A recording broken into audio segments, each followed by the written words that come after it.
കേരളത്തിലെ സാധാരണക്കാരായ സ്ത്രീകൾ ഏറ്റവും കൂടുതൽ കാത്തിരിക്കുന്ന ക്ഷേമ പദ്ധതികളിൽ ഒന്നാണ് സ്ത്രീ സുരക്ഷാ പെൻഷൻ. കുടുംബത്തിന്റെ മുഴുവൻ ചുമതലയും ഏറ്റെടുത്ത് വീട്ടിൽ കഴിയുന്ന നിരവധി സ്ത്രീകൾക്ക് ഇന്ന് പ്രതിമാസ സഹായമായി ഈ പദ്ധതി വലിയ പ്രതീക്ഷയായി മാറിയിരിക്കുകയാണ്.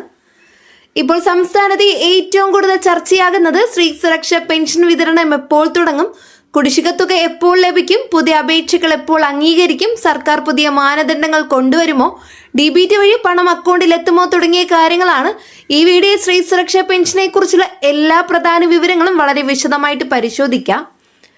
കേരള സർക്കാർ സാമൂഹ്യ സുരക്ഷാ പദ്ധതികളുടെ ഭാഗമായി സ്ത്രീകൾക്കായി പ്രത്യേക സംരക്ഷണ സഹായം നൽകുന്ന രീതിയിലാണ് സ്ത്രീ സുരക്ഷാ പദ്ധതി മുന്നോട്ട് കൊണ്ടുപോകുന്നത്.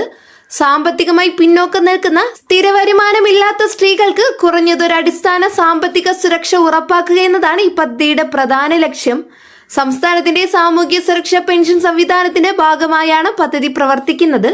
ഇപ്പോൾ ഏറ്റവും കൂടുതൽ ആളുകൾ ചോദിക്കുന്നത് 1000 രൂപയുടെ വിതരണം സ്ഥിരമാകുമോ, കുടിശ്ശിക ഒരുമിച്ച് ലഭിക്കുമോ, പുതിയ ഗുണഭോക്താക്കളെ ഉൾപ്പെടുത്തുമോ എന്നതാണ്. സർക്കാർ വൃത്തങ്ങളിൽ നിന്ന് ലഭിക്കുന്ന വിവരങ്ങൾ പ്രകാരം DBT സംവിധാനത്തിലൂടെ നേരിട്ട് ബാങ്ക് അക്കൗണ്ടിലേക്ക് തുക നൽകുന്ന സംവിധാനം കൂടുതൽ ശക്തമാക്കാനാണ് ശ്രമം നടക്കുന്നത്. സേവന പെൻഷൻ പോർട്ടലിൽ സ്ത്രീ സുരക്ഷ ഭാഗം പ്രത്യേകം ഉൾപ്പെടുത്തിയിട്ടുണ്ടെന്നും ഗുണഭോക്താക്കളുടെ വിവരങ്ങൾ ഓൺലൈനായി പരിശോധിക്കാനാകുമെന്നും ഔദ്യോഗിക പോർട്ടലിൽ വ്യക്തമാക്കുന്നുണ്ട്. സ്ത്രീ സുരക്ഷാ പെൻഷൻ ലഭിക്കാൻ ചില പ്രധാന മാനദണ്ഡങ്ങൾ സർക്കാർ നിർദ്ദേശിച്ചിട്ടുണ്ടെന്നാണ് റിപ്പോർട്ടുകൾ സൂചിപ്പിക്കുന്നത്.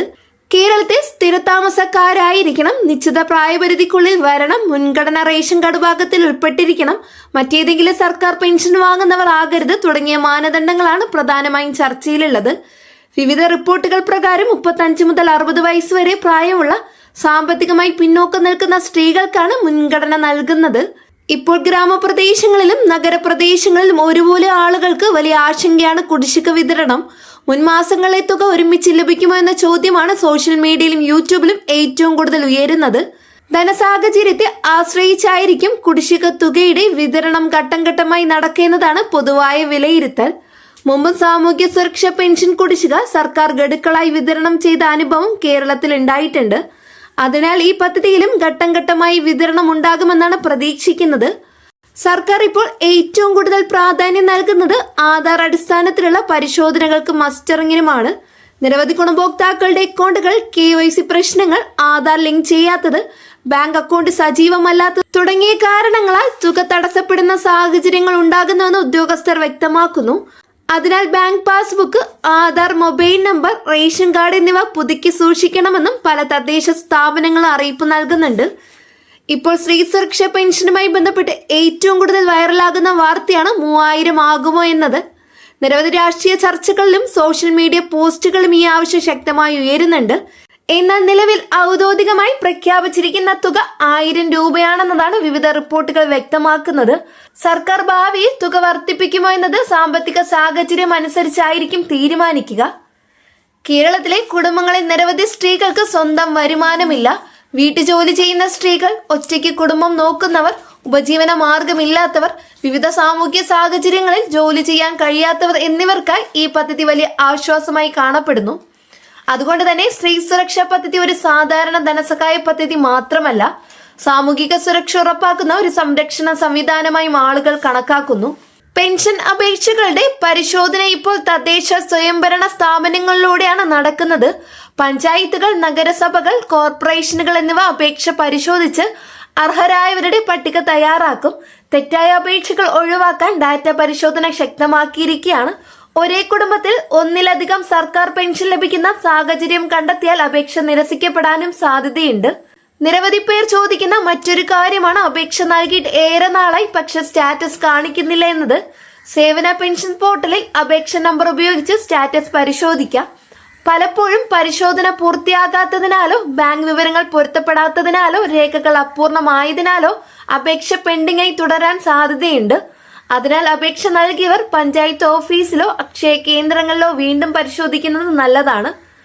ഇപ്പോൾ സംസ്ഥാനത്ത് DBT സംവിധാനം കൂടുതൽ സുതാര്യമാക്കാൻ സർക്കാർ ശ്രമിക്കുന്നുവെന്നാണ് വിലയിരുത്തൽ. പണം നേരിട്ട് അക്കൗണ്ടിലേക്ക് എത്തിക്കുന്ന രീതിയിലൂടെ ഇടനിലക്കാരില്ലാതെ ഗുണഭോക്താക്കൾക്ക് തുക ലഭ്യമാക്കുകയാണ് ലക്ഷ്യം. സാമൂഹ്യ സുരക്ഷാ പെൻഷൻ പോർട്ടലിൽ DBT വിതരണ കണക്കുകളും ഗുണഭോക്തൃ വിവരങ്ങളും പ്രസിദ്ധീകരിക്കുന്നുണ്ടെന്ന് ഔദ്യോഗിക വെബ്സൈറ്റ് വ്യക്തമാക്കുന്നു. സ്ത്രീ സുരക്ഷാ പദ്ധതിയുമായി ബന്ധപ്പെട്ട് സോഷ്യൽ മീഡിയയിൽ നിരവധി വ്യാജ വാർത്തകളും പ്രചരിക്കുന്നുണ്ട്. സർക്കാർ ഭാവിയിൽ സ്ത്രീ സുരക്ഷാ പദ്ധതി കൂടുതൽ വ്യാപിപ്പിക്കാനുള്ള സാധ്യതകളെക്കുറിച്ചും ചർച്ചകൾ നടക്കുന്നുണ്ട്. വീട്ടമ്മമാർക്ക് സ്ഥിര സഹായം, കുടുംബ വരുമാന പരിധി അടിസ്ഥാനമാക്കിയുള്ള പുതിയ പട്ടിക, കൂടുതൽ സാമൂഹിക വിഭാഗങ്ങളെ ഉൾപ്പെടുത്തൽ, വാർഷിക പരിശോധന ലളിതമാക്കൽ തുടങ്ങിയ നിർദ്ദേശങ്ങൾ ഉയരുന്നുണ്ട്. എന്നാൽ അന്തിമ തീരുമാനം സർക്കാരിന്റെ ധനകാര്യ അവസ്ഥയും ബജറ്റ് വകയിരുത്തലും അനുസരിച്ചായിരിക്കും. നിലവിൽ നിരവധി കുടുംബങ്ങൾ പ്രതീക്ഷയോടെ കാത്തിരിക്കുന്നത് കുടിശ്ശിക വിതരണം സംബന്ധിച്ച ഔദ്യോഗിക പ്രഖ്യാപനത്തിനാണ്. ഒരു ഗഡുവായോ 2-3 ഗഡുക്കളിലായോ വിതരണം നടക്കുമോ എന്നത് ഉടൻ വ്യക്തമാകുമെന്നാണ് പ്രതീക്ഷ. ധനവകുപ്പിന്റെ അനുമതി ലഭിക്കുന്നതിനനുസരിച്ച് DBT വഴി അക്കൗണ്ടുകളിലേക്ക് തുക എത്തിത്തുടങ്ങാൻ സാധ്യതയുണ്ടെന്നാണ് പൊതുവായ വിലയിരുത്തൽ. സ്ത്രീ സുരക്ഷാ പദ്ധതി കേരളത്തിലെ ആയിരക്കണക്കിന് സ്ത്രീകൾക്ക് സാമ്പത്തിക ആത്മവിശ്വാസം നൽകുന്ന സംരക്ഷണ പദ്ധതിയായി മാറിയിരിക്കുകയാണ്. ചെറിയ തുകയായാലും വീട്ടു ചെലവ്, മരുന്ന്, ഭക്ഷണം, കുട്ടികളുടെ ആവശ്യങ്ങൾ എന്നിവയ്ക്ക് ഈ സഹായം വലിയ ആശ്വാസമാണ്. അതുകൊണ്ട് തന്നെ പദ്ധതിയുടെ തുടർച്ചയും സ്ഥിരതയും കൂടുതൽ ആളുകൾ പ്രതീക്ഷയോടെ നോക്കിക്കൊണ്ടിരിക്കുകയാണ്. അടുത്ത ദിവസങ്ങളിൽ സർക്കാർ പുറത്തിറക്കുന്ന പുതിയ ഉത്തരവുകൾ, കുടിശ്ശിക വിതരണം, പുതിയ അപേക്ഷകൾ, DBT അപ്ഡേറ്റ്സുകൾ, മസ്റ്ററിംഗ് അറിയിപ്പുകൾ, ബാങ്ക് ക്രെഡിറ്റ് വിവരങ്ങൾ എന്നിവ വലിയ പ്രാധാന്യമുള്ളതായിരിക്കും. അതിനാൽ ഗുണഭോക്താക്കൾ സ്ഥിരമായി ഔദ്യോഗിക വിവരങ്ങൾ പരിശോധിക്കുകയും ബാങ്ക് അക്കൗണ്ട് സജീവമായി നിലനിർത്തുകയും ആധാർ ലിങ്ക് ചെയ്തിട്ടുണ്ടെന്ന് ഉറപ്പാക്കുകയും ചെയ്യേണ്ടതാണ്. ഇന്നത്തെ വീഡിയോയിൽ വളരെ പ്രധാനപ്പെട്ട ഇൻഫർമേഷൻസ് ആണ് ഷെയർ ചെയ്തിട്ടുള്ളത്. ഈ ഒരു വീഡിയോ നിങ്ങൾക്ക് യൂസ്ഫുൾ ആയെന്ന് വിശ്വസിക്കുന്നു. വീഡിയോ ഉപകാരപ്രദമായാൽ ചാനൽ സബ്സ്ക്രൈബ് ചെയ്യുക. തൊട്ടടുത്ത് കാണുന്ന ബെല്ലൈക്കൺ അമർത്തുക. ഞാനിടുന്ന വീഡിയോയുടെ നോട്ടിഫിക്കേഷൻ ഉടനടി തന്നെ ലഭിക്കുന്നതായിരിക്കും. കൂടാതെ ഇൻഫർമേഷൻ സുഹൃത്തുക്കളിലേക്ക് ഷെയർ ചെയ്തെത്തിക്കുക. വീഡിയോയ്ക്ക് ലൈക്ക് ചെയ്ത് സപ്പോർട്ടും തരാം. നെക്സ്റ്റ് ഒരു പുതിയൊരു അപ്ഡേറ്റ്സുമായിട്ട് വീണ്ടും കാണാം. എല്ലാവർക്കും നന്ദി, നമസ്കാരം.